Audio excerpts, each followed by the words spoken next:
السلام عليكم ورحمة الله وبركاته.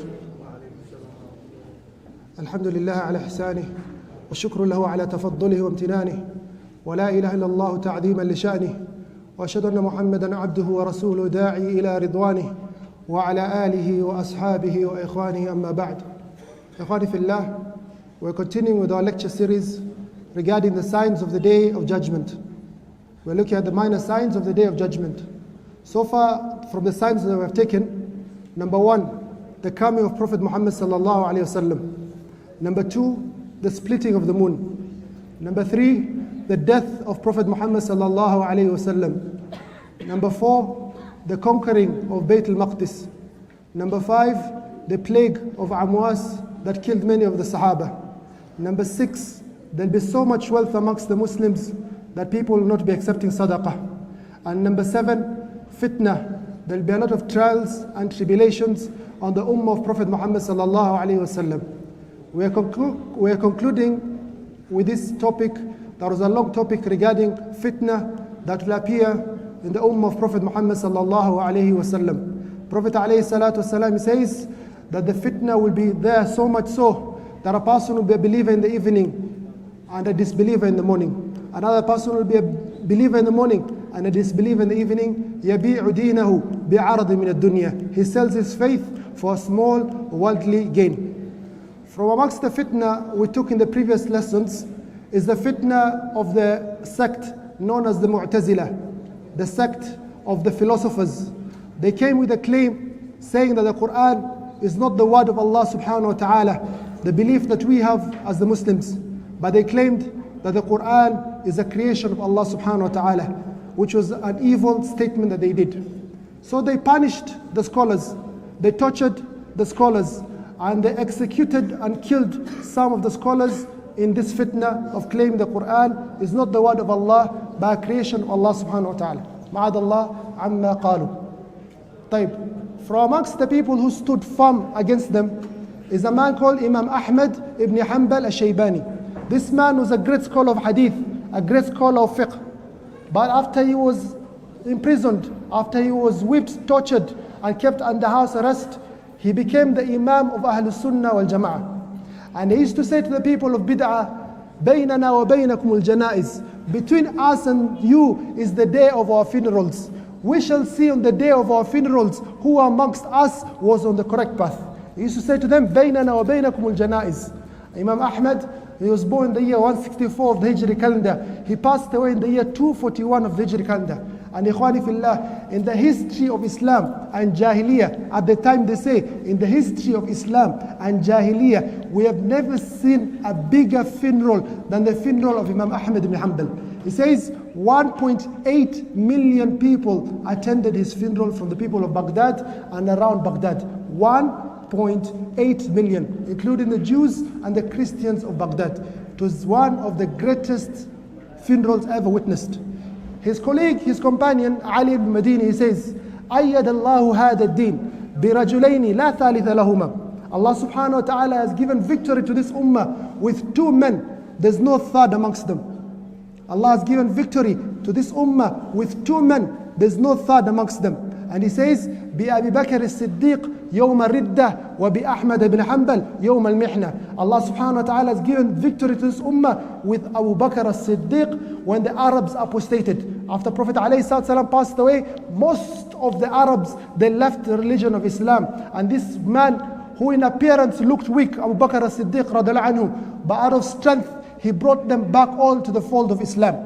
And he says, Ali al-Madini, وَبِأَحْمَدَ ibn Hanbal يَوْمَ الْمِحْنَةِ. And with Ahmad ibn Hanbal, Allah gave victory with the statement of the Qur'an is the word of Allah, that all the Muslims believe up to today, it is the word of Allah and not a creation of Allah. Ikhwani fillah, we mentioned the sect known as the Khawarij, the extremist sect that Prophet Muhammad sallallahu alaihi wasallam had warned against. 6,000 of them left the army of Ali and they secluded themselves in Harura. And the great Imam Ibn Abbas radiallahu anhuma went to debate with them, and he managed to bring back 2/3 of them. 4,000 of them came back to the fold of the Muslims.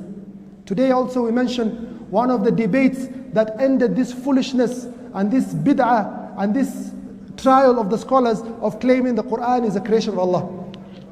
So there's a man, he comes from the land of Asham. It's called Abu Abdurrahman Abdullah ibn Muhammad ibn Abdurrahman al-Adrami. So this Imam, he's brought in chains. He's brought in chains to the Khalifa al-Wathiq billah. The Khalifa is happy and glad when he sees this man, and he feels a little bit shy. This is a person, is a scholar with a beard, but he's in chains because he's refusing to say the Qur'an is a creation of Allah. So Al-Wathiq greets him and welcomes him well. Then he tells him, Ya Abdullah, oh Abdullah, this is Ahmad ibn Abi Duwad, one of our great scholars who is calling the people to this issue of the Qur'an is a creation. Debate with him. So the Imam Al-Adrami, rahimahullah, he says, Ya Amir al-Mu'mineen, innahu yad'ufu wa yaqillu an munadharati. Oh Amir al-Mu'mineen, this man is not able to debate against me. He's not able to debate against me. He's weak when it comes to the debate.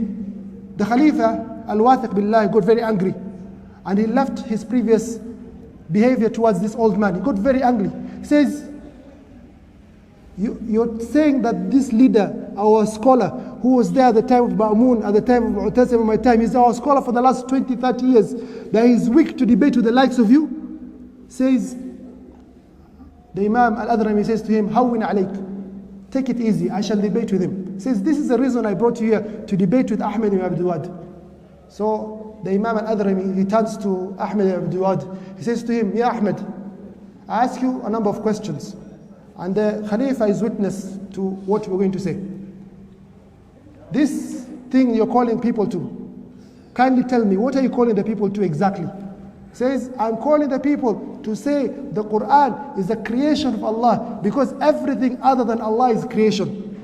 That is what you're calling the people to. Type.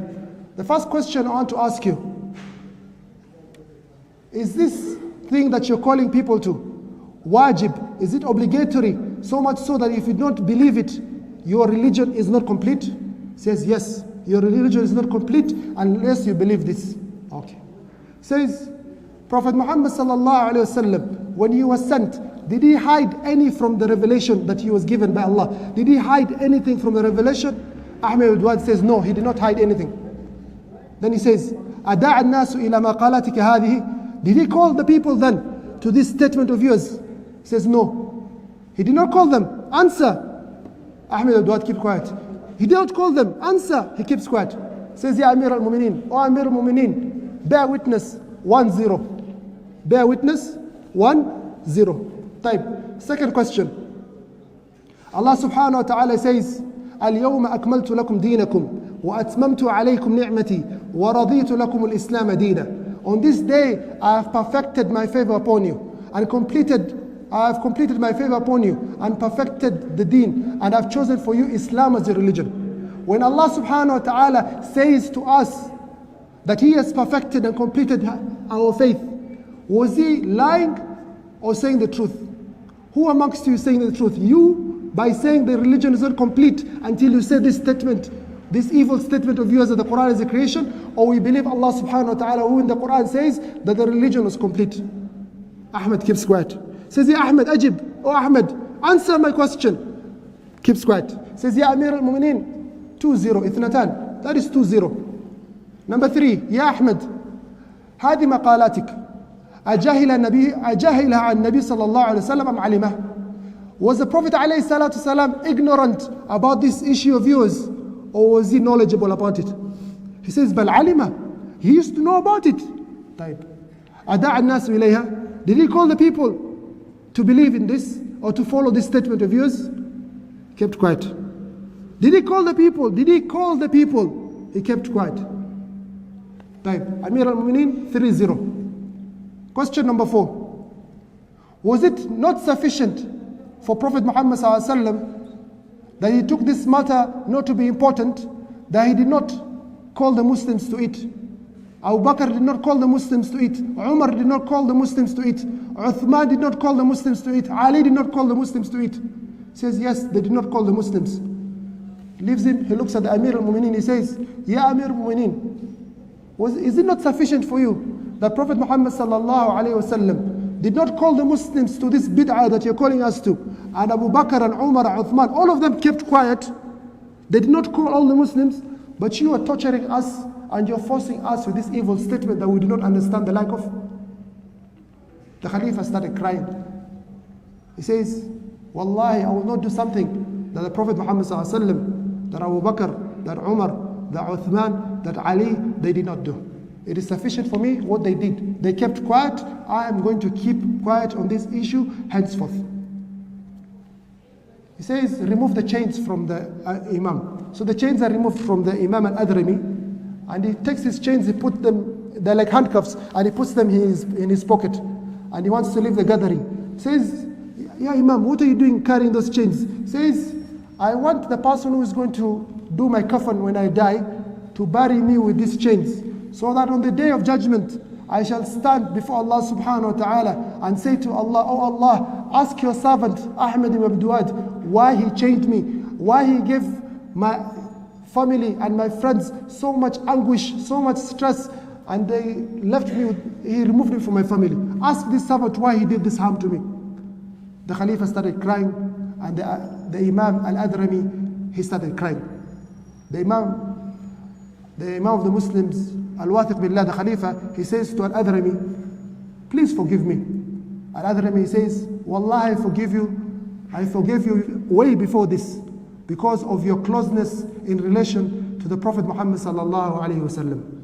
I already forgave you. He says, then stay with us, teach us from your knowledge, O Imam. He says, no, I have to go back to my family to stop them making dua against you and your family, because I left them in that state of anguish and they were making dua against you. Let me go back to my family. That is better for you if I stop them from making dua against you. Akhwani fillah, this Imam, with these words of intellectual debate, was able to finish off this fitna that was known as history as the fitna of Khalqul Qur'an. And these rules or these steps he kept is very important for us as Muslims when it comes to all acts of ibadah. Ask yourself, the religion is complete when Allah subhanahu wa ta'ala revealed, Al-yawma akmaltu lakum dinakum. Whatever was not a religion those days will not be a religion now. Are you together? Whatever was not the religion those days cannot be a religion right now. And point number two, whatever the Prophet Muhammad sallallahu alaihi wasallam did not practice, whatever Abu Bakr, Umar, Uthman, Ali, all these greats of Islamic history, they did not practice. Do you know better than them? Are you more righteous than them? Are you closer to Allah than them? No, you're not. So based on this debate, leave all that.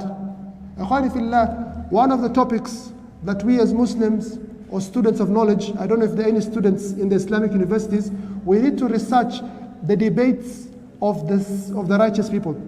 And the best debater that you can find in the Qur'an is which prophet? There's a prophet of Allah, is one of the greatest debaters, Nabiullah Ibrahim alayhi salam. Nabiullah Ibrahim alayhi salam used to use intellectual debates. He was from the land of Iraq, also from the land of Iraq. He used to use intellectual debates against his family. He says, it is the big sanam that actually did it, so that these people can think that the big sanam is the one that destroyed all these other sanams. Also the scholars of Islam, they used to have interesting debates when it comes to people who had left the correct path. So this is something very interesting. For example, Sheikh Al-Albani is from Albania. One day a person comes to him and he says to him, I want to tell you that I have the knowledge of the unseen, ilmul ghaib. I can see the future, ilmul ghaib. I want to debate with you. This is one of the shortest debates in history. So Sheikh Al-Albani says to him, you want to debate with me? Taib. I have one condition. I have one condition. He says, what is the condition? He says, you tell me, you know the future. You tell me, you know the future. And the debate ended over there. Ikhwani fillah, these are the signs of the Day of Judgment. From what we have taken previously, sign number one was the coming of Prophet Muhammad sallallahu alaihi wasallam. Question, why is the coming of Prophet Muhammad sallallahu alaihi wasallam considered one of the signs of the Day of Judgment? Sign number two was the splitting of the moon. When did the splitting of the moon occur? Which surah of the Qur'an is the splitting of the moon mentioned? Which mountain did this splitting of the moon occur? Sign number 3, the death of Prophet Muhammad sallallahu alaihi wasallam. What is the date that Prophet Muhammad sallallahu alaihi wasallam died? Where was he buried? Why was he buried in that particular spot and not anywhere else? Sign number 4, the conquest of Bayt al-Maqdis. Why did the Muslims feel for it to be important for them to conquer the city of Jerusalem? Is there any benefit to us conquering the city of Jerusalem? Which year did it occur? Who was the Khalifa of the Muslims? And what was the agreement that was signed between the Muslims and the people of Jerusalem? Sign number 5, the plague of Amwas. What did Prophet Muhammad sallallahu alaihi wasallam tell us about this plague? Who amongst the people from the Sahaba who passed away in the plague of Amwas? Sign number 6, there will be so much wealth amongst the Muslims that no one will be accepting sadaqah. This happened at the time of which Khalifa? What was the story that this Khalifa, which year did he lead and which year did he die and what is his name? Sign number 7, we mentioned there will be a lot of fitna in this ummah.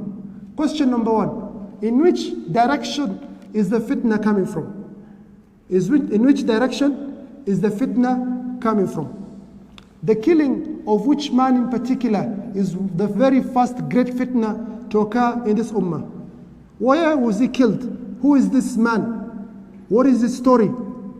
After he was killed, what happened to the Sahaba? Why did they go out and fight amongst each other? Who amongst the wives of Prophet Muhammad sallallahu alaihi wasallam was present in that battle? Who died in that battle from the 10 who were promised Jannah? After the battle, the people of Iraq and the people of Syria had differences. Who was the leader of the people of Iraq? Who was the leader of the people of Syria? What is the battle that occurred amongst them called?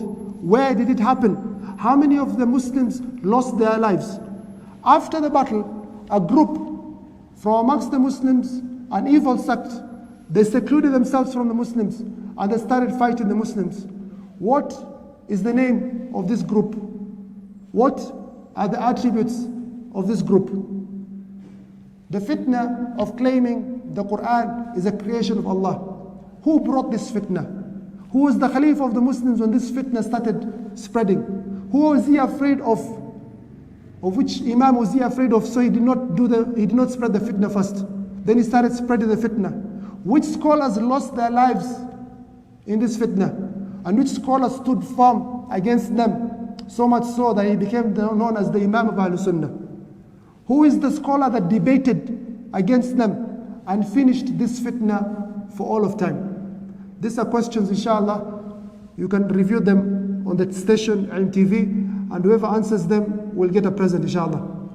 Because all the answers are in the other lectures. وآخر دعوانا الحمد لله رب العالمين والسلام عليكم ورحمة الله وبركاته.